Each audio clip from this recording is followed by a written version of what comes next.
Assalamualaikum warahmatullahi wabarakatuh. Saya Hane Farida dari kelas P2K Prodi Manajemen. Di sini saya akan menyampaikan terkait materi bagaimana pandemi COVID mempengaruhi bisnis retail atau merubah perilaku konsumen retail. Dan bagaimana serta di mana konsumen membeli atau berbelanja selama pandemi. Adanya pandemi COVID-19 menimbulkan banyak perubahan. Aktivitas di luar rumah dibatasi. Sebagian besar kegiatan dilakukan secara online. Akibatnya perilaku masyarakat pun ikut berubah, termasuk dalam perannya sebagai konsumen. Perubahan perilaku konsumen tidak hanya sebatas pada barang yang dibeli saja, tetapi juga bagaimana konsumen mencari dan memesan barang tersebut.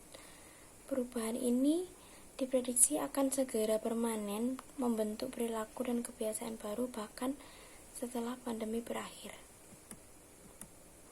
di mana bisnis-bisnis pun berlomba-lomba untuk beradaptasi dengan perubahan perilaku konsumen lewat berbagai cara.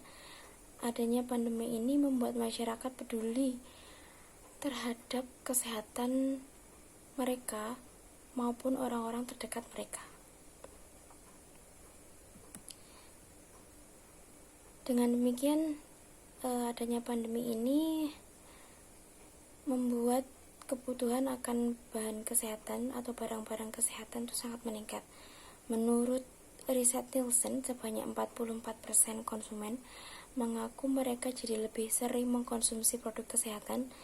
Dengan adanya concern ini, permintaan atas produk kesehatan seperti vitamin, suplemen, dan makanan sehat dan produk kebersihan seperti sabun, tisu, hand sanitizer semakin meningkat. Untuk sebagian orang yang memiliki bisnis kuliner, salah satu hal yang bisa dilakukan adalah dengan mengedukasi dan meyakinkan para konsumen bahwa makanan yang dijual merupakan makanan sehat.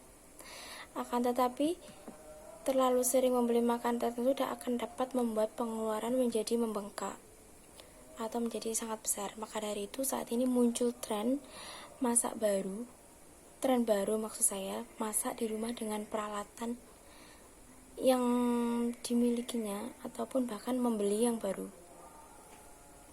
Riset menunjukkan penjualan bahan pokok meningkat, begitu pula dengan peralatan masak. Orang-orang mulai mencari berbagai resep sederhana yang kreatif dan mudah untuk dicoba.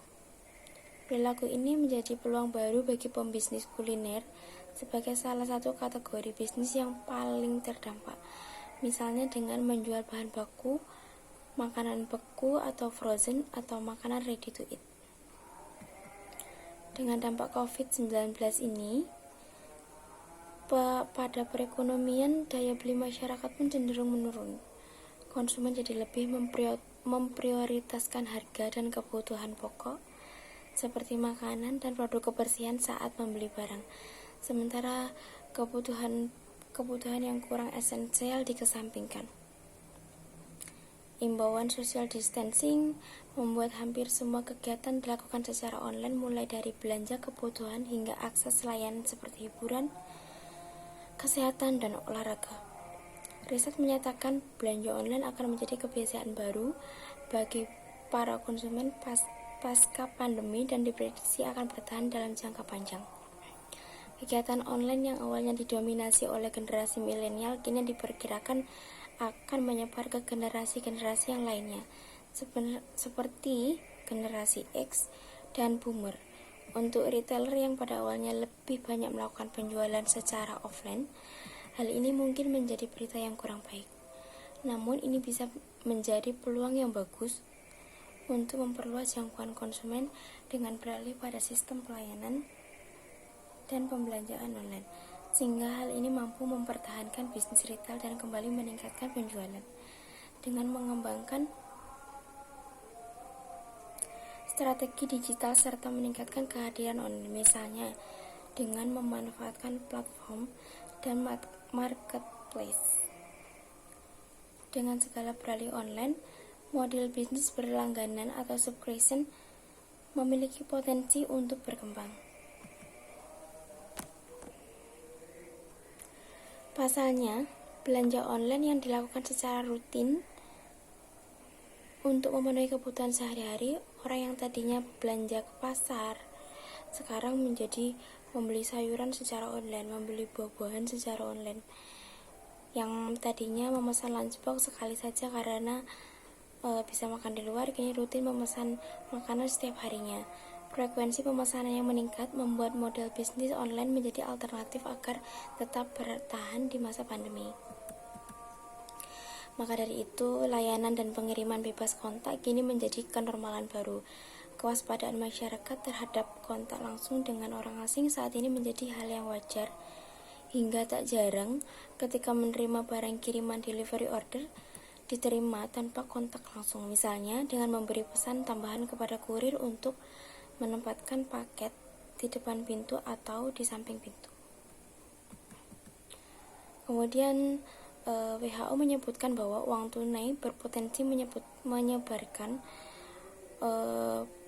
virus COVID-19 ini. Maka saat ini banyak orang yang lebih memilih melakukan pembayaran secara non-tunai atau cashless.